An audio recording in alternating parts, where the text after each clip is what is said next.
শুভ দুপুর। দেখো কি রান্না করেছি।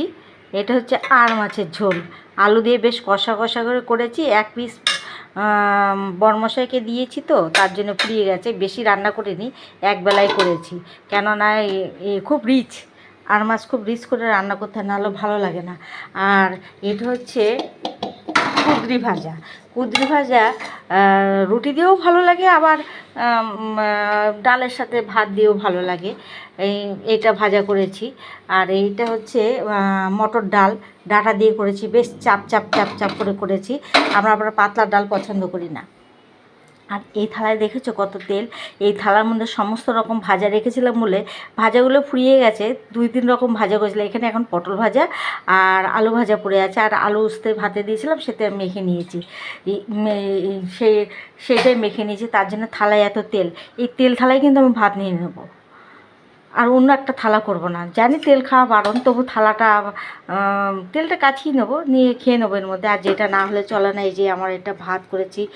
ভাতটা দিয়ে একটু কালচে কালচে হয়, কারণ হচ্ছে আমাদের কলের জলে প্রচণ্ড আয়রন, তার জন্য। আর টাইম কলের জল তো পাওয়া যায় না। টাইম কলের জল হলে ভাতগুলো সাদা হয়, কিন্তু নেই, তা কী করবো, এই জল দিয়েই করতে হবে।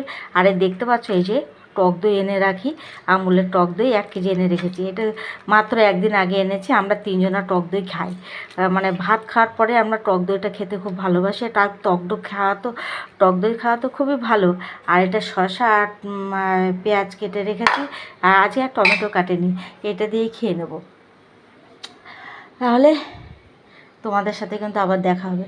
আর একটা কথা, ওই যে আমি সমস্ত কিছু তরকারি আজকে কড়াইয়ে রেখেছি, বুঝতেই পারছো। তার মানে কি, অন্যদিন আমি মেজে নিই। আজকে আমার প্রচণ্ড শরীর খারাপ। আমার শরীর খারাপ বলে তোমাদের সাথে বেশ দেখাও হচ্ছে না, বুঝতেই পারছো।